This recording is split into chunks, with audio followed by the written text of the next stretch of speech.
Hello and welcome you all to let's crack it with Abhishek Gupta. मेरा नाम है अभिषेक। तो हम उत्तराखंड का बजट पढ़ रहे हैं। इससे पहले एक वीडियो आ चुकी है उत्तराखंड के बजट की। अगर आप लोगों ने वो वीडियो नहीं देखी है तो उसको जरूर देख लीजिएगा। उसको देखना बहुत ज़रूरी है क्योंकि उसमें पूरा बजट हम देख रहे हैं 2021-22 का। देखिए 2022-23 का बजट जब नई सरकार बन जाएगी, उत्तराखंड में चुनाव चल रहे हैं, तो चुनाव हो चुके हैं, 10 मार्च को रिजल्ट आएगा। तो जब चुनाव का रिजल्ट आ जाएगा उसके बाद जब सरकार बनेगी तो नया बजट उसके बाद आएगा।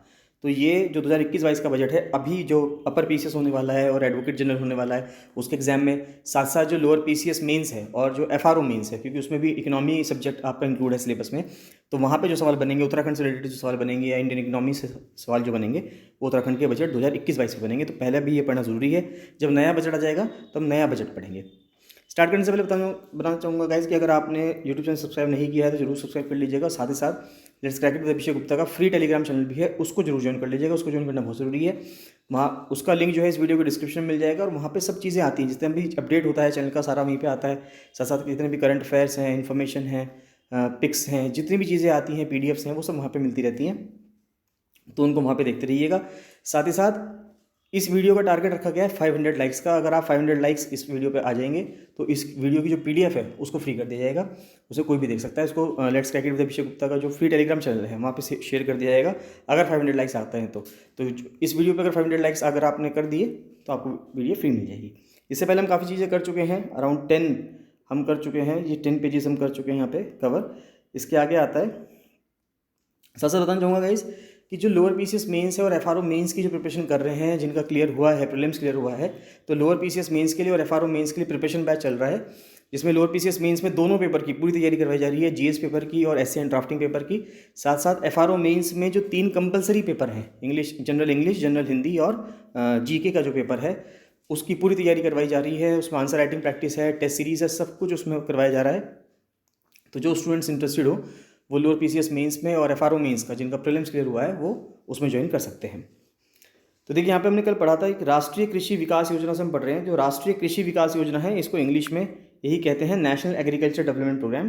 तो ये 2007 में शुरू किया गया था, अम्ब्रेला स्कीम है ये। हमने कल डिस्कस कर लिया था कि होलिस्टिक ग्रोथ के लिए है, चाहे वो एग्रीकल्चर हो, हॉर्टिकल्चर हो या एलाइड सेक्टर हो। एलाइड सेक्टर का मतलब क्या होता है कि जो एग्रीकल्चर हॉर्टिकल्चर के साथ वाला जो सेक्टर है, जो इससे एलाइड है यानी इस पर डिपेंड है या इसके साथ साथ काम करता है, वो वाला सेक्टर। सेंट्रली स्पॉन्सर्ड स्कीम है, 60-40 के रेशियो में काम करती है। ये हमने कल भी देख लिया था। इसके लिए बजट में 67 करोड़ 94 लाख रुपीज़ जो है प्रपोज किए गए हैं। उसके बाद कोऑपरेटिव फार्मिंग पे काफ़ी जोर दे रही है सरकार उत्तराखंड गवर्नमेंट की। और कहा जा रहा है कि जो प्राइमरी एप्पल ग्रोइंग सोसाइटीज़ हैं और जो उत्तराखंड एप्पल प्रोडक्शन है या मार्केटिंग कोऑपरेटिव एसोसिएशन है, वो प्रोसेस में है किस चीज़ के, setting up a complete value chain of Apple processing की। एप्पल का, क्योंकि एप्पल की पैदावार काफ़ी है उत्तराखंड में, तो उस एप्पल को किस तरह से हम प्रोसेस कर सकते हैं जिससे कि जो इकोनॉमी है, जो रूरल इकोनॉमी है, जो ग्रामीण अर्थव्यवस्था है, वो बहुत ज़्यादा बेहतर बने और जो किसानों की अर्थव्यवस्था है वो भी बेहतर बने। And marketing and estimated 20,000 Apple growers will be benefited from the state. ये माना जा रहा है कि जो 20,000 एप्पल ग्रोवर्स हैं, यानी कि जो सेब की फसल उगाते हैं राज्य में से, उनको इससे फ़ायदा मिलेगा। अरोमा पार्क डेवलप किया जा रहा है अरोमा पार्क पॉलिसी के तहत। ऑन अबाउट 41 एकड़ ऑफ लैंड, 41 एकड़ की ज़मीन है। कहाँ पे? काशीपुर में। तो ये ध्यान रखना है कि अरोमा पार्क बन रहा है अरोमा पार्क पॉलिसी पे। कहाँ पे? काशीपुर में। उसके बाद compact fodder block making unit बनाई जा रही है कि जो फॉडर बनाएगी यानी कि चारा बनाएगी किसानों के लिए, जो अपने मवेशियों को, अपने जानवरों को वो खिला सकते हैं। तो एक एनिमल ब्रीडिंग फार्म कालसी में बन रहा है, एक शामपुर ऋषिकेश में बन रहा है और एक आंचल पशु आहार वर्कशॉप है कहाँ पे? रुद्रपुर में। तो 3 जगहों पर ये फॉडर के लिए काम चल रहा है। फॉडर के लिए एक स्कीम भी चलाई गई थी, मुख्यमंत्री घसियारी कल्याण योजना, तो वो भी चलाई गई है। देखिए ये अनाउंस की गई है 30 अक्टूबर 2021 को। इसके ऊपर स्पेसिफिक एक वीडियो बनी हुई है चैनल पे। अगर आप स्कीम्स, गवर्नमेंट स्कीम्स वाली प्लेलिस्ट खोलेंगे तो उसमें आपको मिल जाएगा ये मुख्यमंत्री घसियारी कल्याण योजना। तो इसको अभी कुछ महीने पहले ही 30 अक्टूबर 2021 को अनाउंस किया गया था। ये किस लिए लॉन्च की गई है? इसलिए लॉन्च की गई है to remove the burden of grass load from the head of more than 3 lakh women of the state. कि जो 3 लाख औरतें के ऊपर से बोझ उतारा गया है, किसके लिए? ग्रास लोड का। देखिए वो लोग क्या करते थे, सुबह ही निकल जाते थे और जो उत्तराखंड के पहाड़ों के जो जंगल हैं वहाँ पे जाके अपने मवेशियों के लिए घास काट काट के लाते थे जंगलों से। इससे उनकी जान को भी खतरा था और उनको मेहनत भी बहुत ज़्यादा करनी पड़ती थी। तो अब सरकार क्या करेगी, इनको चारा दे देगी जिससे कि आप क्या करें, अपने मवेशियों को खिलाते हैं। तो इसके लिए 25 करोड़ रुपये प्रपोज किए गए हैं बजट में। फिर नेशनल गोकुल मिशन स्कीम के तहत आर्टिफिशियल इंसेमिनेशन का प्रोग्राम चला रखा है, जिससे कि जो कैटल हैं यानी कि जो गायें हैं, गाय भैंस हैं, इन का जो इंसेमिनेशन है, यानी इनका जो बेबी प्रोडक्शन का जो सिस्टम है उसको बनाया जा सके। तो राष्ट्रीय गोकुल मिशन क्या है, ये इम्प्लीमेंट किया जा रहा है development and conservation of indigenous bovine breeds, जो भारत की देसी ब्रीड्स हैं। बाहर एक तो बाहर की आ रही हैं जो बहुत ज़्यादा दूध देती हैं, है ना, जैसे जर्सी गाय हो गई या हॉल्स्टीन हो गई, ये तो बाहर की हैं। लेकिन जो भारत की खुद की जो गायें हैं, इंडिजिनस गायें हैं, दिसंबर 2014 से ये प्रोग्राम चल रहा है, जो इंडिजिनस गायें हैं यानी कि इंडिजिनस ब्रीड्स हैं, उनका प्रोडक्शन किस तरह से बढ़ाया जाए, उनके अंदर से किस तरह से काम किया जाए, उसके लिए ये स्कीम है। Scheme is also continued under umbrella scheme राष्ट्रीय पशुधन विकास योजना। तो राष्ट्रीय पशुधन विकास योजना जो एक अम्ब्रेला स्कीम है, उसके तहत ये स्कीम काम कर रही है। 2021 से 2026 तक काम कर रही है ये। और ministry of agriculture farmers welfare जो है इसकी मिनिस्ट्री है। तो ये पूछा जा सकता है कि नेशनल गोकुल मिशन जो है वो कौन चला रहा है, तो वो ministry of agriculture and farmers welfare चला रहा है, ये ध्यान रखना है। उसके बाद बात आती है प्रधानमंत्री मत्स्य संपदा योजना। तो देखिए यहाँ पे देखिए, प्रधानमंत्री मत्स्य संपदा योजना जो है department of fisheries, ministry of fisheries, animal husbandry and dairying के अंडर आती है प्रधानमंत्री मत्स्य संपदा योजना। देखिए मत्स्य का मतलब मछली होता है, तो कोई ऐसी मिनिस्ट्री होनी चाहिए जो मछलियों से रिलेट करती हो। तो ये पूछा जा सकता है कि ये भी पूछ सकते हैं, कोई भी पूछ सकते हैं कि ये योजना कौन सी मिनिस्ट्री चला रही है, या आपको कैसे दे देगा कि मल्टीपल चॉइस क्वेश्चन में दे देगा इस तरह से कि एक तरफ 4 स्कीम्स दे देगा, उसके सामने 4 मिनिस्ट्रीज लिख के दे देगा और मैच द फॉलोइंग करवा लेगा कि कौन सी स्कीम कौन सा मंत्रालय चला रहा है। तो आपको पता होना चाहिए कि कौन सी स्कीम कौन सा मंत्रालय चला रहा है, इसलिए इंपॉर्टेंट है ये। तो प्रधानमंत्री मत्स्य संपदा योजना ministry of fisheries, animal husbandry और डेयरिंग चला रहा है। उसके बाद आता है कि मोटरसाइकिल बनाई जा रही है आइस बॉक्स स्कीम के साथ, यानी कि मोटरसाइकिल पे आइस बॉक्स लगा रहेगा और जो मछलियाँ होंगी वो उसमें रख के, जिससे कि वो लॉन्ग डिस्टेंस ट्रैवल करके जा सकें और मछलियाँ ख़राब ना हो, यानी कि प्रिजर्व रहें, इस बेसिस पे काम किया जा रहा है। उत्तराखंड फिश कायोस्क बनाया जा रहा है, has been launched this year for sale of fresh fish, कि एक ताज़ा मछली बेचने के लिए उत्तराखंड फिश कायोस्क बनाया जाएगा, जो गाड़ियों के थ्रू अलग अलग जगहों पे, जैसे आजकल वेंडर साइड में खड़े होके, रोड साइड पे खड़े होके जो वेंडर्स से हम सामान खरीदते हैं, बर्गर पिज़्ज़ाज़ वगैरह जो भी चीज़ें खाते हैं, लाइक वाइज फिश कायोस्क बना दिए जाएंगे। तो वहाँ से आपको फिशेज़ मिल सकते हैं, यानी कि जो नॉन वेजिटेरियन पर्सन हैं और जो फिशेज़ यूज़ करते हैं, कंज्यूम करते हैं, खाते हैं, उनके लिए बहुत ईजी हो जाएगा। उसके बाद इसके लिए 17 करोड़ 33 लाख रुपए प्रधानमंत्री मत्स्य संपदा योजना के तहत दिए गए हैं। फिर आता है Deendayal Upadhyay cooperative farmers welfare scheme. तो देखिए जो दीनदयाल उपाध्याय सहकारिता किसान कल्याण योजना है, ये 6 फरवरी 2021 को लॉन्च की गई थी। Interest free farm loan scheme that provides loan up to 3 lakh रुपये। देखिए अब क्या होगा, इंटरेस्ट फ्री, यानी कि आपको इंटरेस्ट नहीं देना पड़ेगा और इंटरेस्ट फ्री फार्म लोन मिलेंगे आपको, किसानी खेती के लिए आपको लोन मिलेंगे 3 लाख से लेकर 5 लाख रुपए तक के 0% इंटरेस्ट रेट पे। अगर मान लेते हैं स्मॉल और मार्जिनल फार्मर्स हैं, छोटे किसान जो हैं, स्मॉल और मार्जिनल फार्मर्स वो फार्मर्स होते हैं जिनके पास 2 हेक्टेयर से कम की ज़मीन होती है। तो जिनके पास 2 हेक्टेयर से कम की ज़मीन है उनको तो 3 लाख रुपए तक का लोन मिलेगा। और अगर कोई फार्मर ग्रुप जाता है, 5 फार्मर्स का, 7 फार्मर्स का, 10 फार्मर्स का ग्रुप जाता है, तो उसको 5 लाख रुपए तक का लोन मिलेगा इंटरेस्ट फ्री, यानी कि उस पर उनको कोई भी इंटरेस्ट नहीं देना होगा। इस स्कीम के तहत 2467 करोड़ के लोन बांटे गए हैं। कितने लोगों को? 4,71,335 बेनिफिशियरीज हैं और 1,856 सेल्फ हेल्प ग्रुप्स हैं, इनको बांटा गया है। इसके लिए 47 करोड़ रुपए बजट में रखे गए हैं। उसके बाद बात आती है नेशनल कोऑपरेटिव डेवलपमेंट कॉर्पोरेशन की, यानी कि एनसीडीसी की। तो देखिए जो ये एनसीडीसी है ये 1963 में बनाया गया था, गवर्नमेंट ऑफ इंडिया के तहत आती है, हेडक्वार्टर न्यू दिल्ली में है। मिनिस्टर कौन है? देखिए कॉर्पोरेशन की बात चल रही है तो minister of corporation Amit Shah हैं, तो इसके जो मिनिस्टर रिस्पॉन्सिबल हैं वो भी अभी अमित शाह जी हैं और मिनिस्ट्री ऑफ कॉर्पोरेशन के तहत ही आती है। बस इतना ध्यान रखना है कि national cooperative development corporation ministry of corporation के तहत आता है। तो cluster wise farmer producer organisation है, एफपीओ है, form by keeping 1 district 1 product at the centre. देखिए जिस तरह से अलग अलग राज्यों ने 1 डिस्ट्रिक्ट 1 प्रोडक्ट प्रोग्राम चलाया है, जैसे यूपी में काफ़ी अच्छे से चला है कि अगर वहाँ पे 75 डिस्ट्रिक्ट्स हैं तो हर डिस्ट्रिक्ट से कुछ कुछ चीज़ें ढूंढनी हैं। लाइक वाइज उत्तराखंड भी इस चीज़ पे काम कर रहा है कि हम हर डिस्ट्रिक्ट में से एक प्रोडक्ट निकालें जो डिस्ट्रिक्ट उस प्रोडक्ट के लिए फेमस होगा। तो ऐसे 102 multipurpose primary agriculture cooperative society बनाई गई हैं स्टेट में, are been developed as a multi service centre, जो मल्टी सर्विसेज प्रोवाइड करेंगे आपको, कई सारी सर्विसेज एक जगह मिल जाएंगी। उसके बाद बात आती है कि जो Jamrani drinking water multipurpose project है, ये पिछली वीडियो में हमने बताया था, कल वाली वीडियो में बताया था कि एक गोला रिवर पे बनाया जा रहा है नैनीताल डिस्ट्रिक्ट में और हल्द्वानी को इससे फ़ायदा मिलेगा। एक 136.6 मीटर ऊंचा या 60 मीटर ऊंचा आप कह सकते हो एक कॉन्क्रीट ग्रेविटी डैम बनाया जाएगा, यानी कि ये कॉन्क्रीट का बनाया जाएगा, which is propose to be constructed 10 kilometre upstream from Haldwani. Haldwani से 10 किलोमीटर ऊपर होगा ऑन द रिवर गोला नदी पे। तो जामरानी प्रोजेक्ट की वजह से इरिगेशन कैपेसिटी बढ़ जाएगी 9,458 हेक्टेयर ज़मीन पे, 14 मेगावाट बिजली बन सकती है और पीने का पानी मिलेगा। इसलिए ये मल्टीपर्पज़ प्रोजेक्ट है। यहाँ से हम इरिगेशन के लिए पानी भी मिलेगा, पीने के लिए पानी भी मिलेगा और बिजली बनेगी, सब कुछ काम होगा। तो MOU साइन किया जा रहा है यूपी और उत्तराखंड के बीच में। तो यूपी और उत्तराखंड के बीच में MOU साइन है 240 करोड़ रुपये का। जो बजट है, बजट में इसका प्रोविजन 240 करोड़ रुपये रखा गया है। फिर सोंग रिवर की बात की जा रही है। ये सोंग रिवर जो है सोंग ड्रिंकिंग वाटर प्रोजेक्ट है।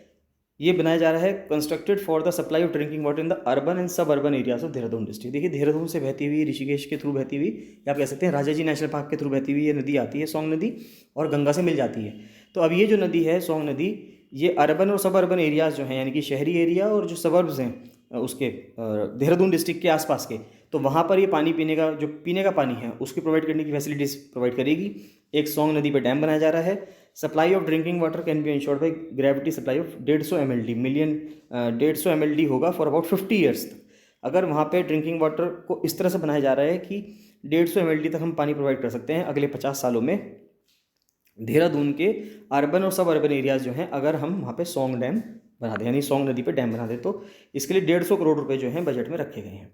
फिर गैरसैंण में ड्रिंकिंग वाटर प्रोजेक्ट के लिए अप्रूवल लिया जा रहा है कि वहाँ पे एक डैम को बनाया जाए रामगंगा नदी पे। तो ये ध्यान रखना है कि गैरसैंण के पास से, अगर गैरसैंण के पास से कौन सी नदी जाएगी, रामगंगा नदी जाएगी, और गैरसैंण के से अगर गैरसैंण को पानी चाहिए तो उसके लिए किस नदी पर डैम बनाने की जरूरत है, ये सवाल पूछा जा सकता है। क्योंकि गैरसैंण अपने आप में आप कह सकते हैं समर कैपिटल हो गई है उत्तराखंड की।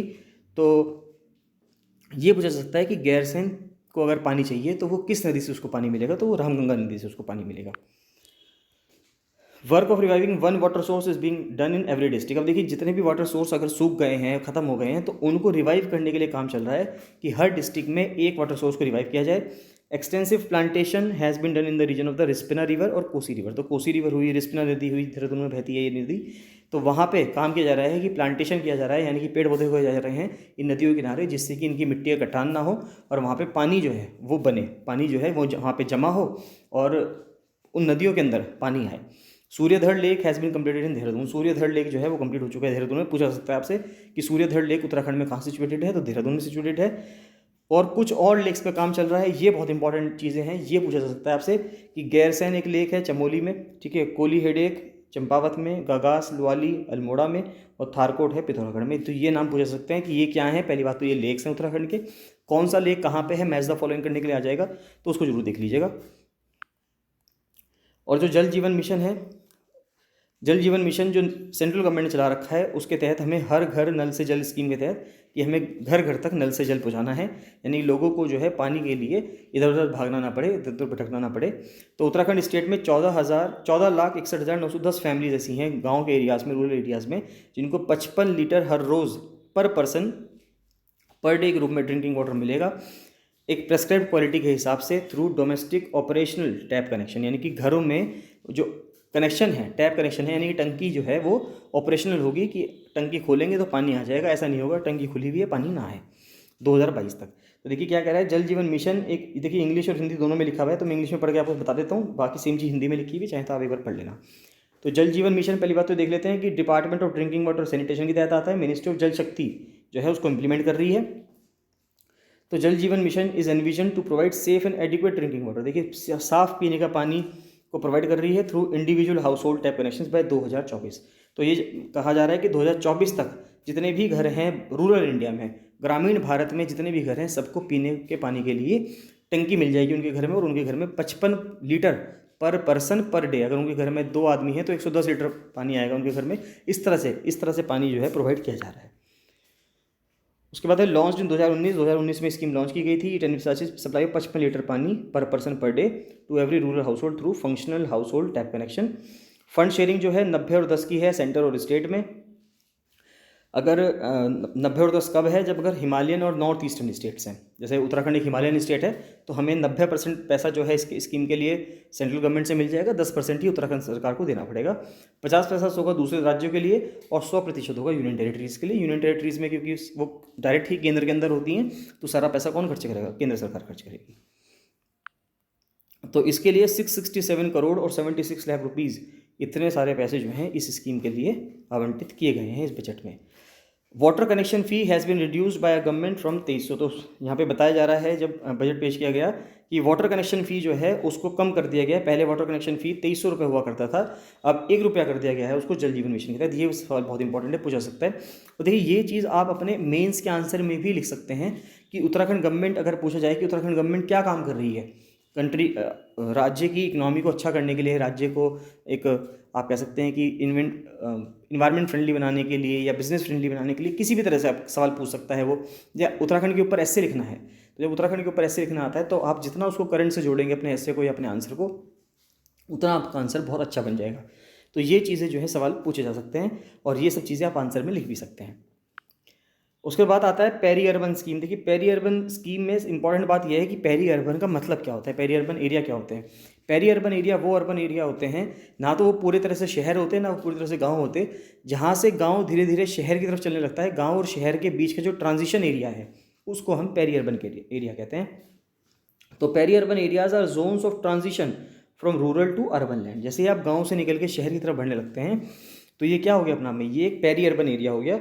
Usage located between the outer limits of urban, यानी कि शहर के जो बाहरी किनारों पे जो लोग बसते हैं या जो जगह बसी हुई होती हैं उनको पेरी अर्बन कहते हैं, क्योंकि उसके तुरंत बाद तो गांव स्टार्ट हो जाता है। तो पहले गांव हो गया, फिर पेरी अर्बन एरिया हो गया, यानी कि पहले विलेज हो गया, फिर पेरी अर्बन एरिया हो गया, फिर अर्बन एरिया हो गया। तो गांव और शहर के बीच में जो होता है वो पेरी अर्बन एरिया होता है। ये इंपॉर्टेंट बात है, ये ध्यान रखने वाली बात है। पूछ सकता है आपसे कि पेरी अर्बन न्यूज़ में है, पेरी अर्बन क्या होता है ना, ऐसे कुछ चीज़ करके पूछ लेगा आपसे। इसके लिए 328 करोड़ रुपए आवंटित किए गए हैं। फिर 268 ड्रिंकिंग वाटर स्कीम चलाई जा रही है ड्रिंकिंग वाटर डिपार्टमेंट के द्वारा अंडर नबार्ड के तहत। तो नबार्ड क्या है, ये एक नेशनल एग्रीकल्चरल बैंक है फॉर रूरल डेवलपमेंट। तो एग्रीकल्चरल डेवलपमेंट के लिए, रूरल डेवलपमेंट के लिए बैंक बनाया गया है। स्टैट्यूटरी बॉडी है, यानी कि कानून आया था इसके लिए, एक एक्ट के तहत बनाया गया है 1982 में। और जो कानून आया था वो आया था, पार्लियामेंट्री एक्ट आया था, national bank for agriculture and rural development act 1981। तो 81 में एक्ट पास हुआ और 82 में ऑर्गेनाइजेशन बना दी गई जो लोन देती है एग्रीकल्चर के लिए। Approval of 896 crore 67 has been received. तो 180 करोड़ रुपए जो है इसके लिए प्रोविजन बनाया गया है। उसके बाद आती है नमामि गंगे प्रोग्राम की। तो देखिए नमामि गंगे प्रोग्राम बहुत इंपॉर्टेंट है, तो थोड़ा सा जूम कर देता हूँ। देखिए जो नेशनल मिशन है फॉर क्लीन गंगा, तो ये मिनिस्ट्री ऑफ जल शक्ति के तहत आती है। इस national mission for clean Ganga ने ही नमामि गंगे प्रोग्राम चला रखा है। ये एक रजिस्टर्ड सोसाइटी है अंडर एक्ट 1860 और department of water resources river development और गंगा रिज्यूविनेशन ये काम कर रही है। तो डिपार्टमेंट कौन सा है, water resources river development Ganga rejuvenation, और मिनिस्ट्री है मिनिस्ट्री ऑफ जल शक्ति। उसके तहत NMCG प्रोग्राम है और NMCG के तहत नमामि गंगे प्रोग्राम चल रहा है। तो नमामि गंगे प्रोग्राम एक इंटीग्रेटेड कंजर्वेशन मिशन है, अप्रूव्ड एज फ्लैगशिप प्रोग्राम। बिल्कुल झंडा लेके खड़ी है सरकार, फ्लैगशिप प्रोग्राम है ये by the union government in June 2014। तो जून 2014 में सरकार ने स्टार्ट किया था। 20,000 करोड़ रुपए इसके लिए आवंटित किए गए थे कि इसको हम क्या करेंगे, गंगा को साफ करेंगे, निर्मल गंगा बनाएंगे।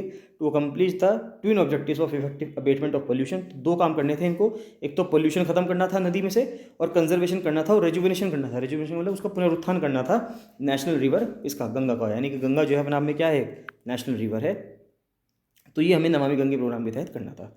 फिर हरिद्वार को, ऋषिकेश को हमें फुल्ली कवर करना है, किससे, सीवरेज स्कीम से। यानी कि वहाँ पे जो है पूरी सीवरेज स्कीम होगी, यानी कि जो वेस्ट वाटर जाता है या पिट वाटर जाता है या टॉयलेट का जो पानी जाता है उसके गड्ढे नहीं बनेंगे, सीवर सिस्टम बनेगा पूरा। तो एक ट्राईपार्टाइट MOU हुआ, यानी कि 3 पार्टी हैं MOU में। MOU में तीन पार्टी कौन कौन सी हैं, एक तो उत्तराखंड की सरकार है, एक भारत सरकार है और जर्मनी का बैंक है KfW। तो उसके तहत एक ट्राईपार्टाइट एग्रीमेंट हुआ है और उसके तहत 80 करोड़ रुपये इस बजट में पेश किए गए हैं। चलिए बाकी नेक्स्ट वीडियो में कवर करेंगे और एक या दो वीडियो में और जो है इसको लगभग कंप्लीट करने की कोशिश करेंगे। जो भी चीज़ें इसमें हैं इंपॉर्टेंट प्रोविजंस लेंगे कि इंपॉर्टेंट प्रोविजंस क्या क्या, किस किस को कितना पैसा अलॉट किया गया है, सबसे ज़्यादा पैसा किसको अलॉट किया है, सबसे कम किसको किया है, टोटल बजट कितने का है, ये सब चीज़ नेक्स्ट वीडियो में कवर करेंगे और उसके बाद जो है हम बजट को कंप्लीट कर देंगे। चलिए मिलते हैं नेक्स्ट वीडियो में। So thank you and bye bye.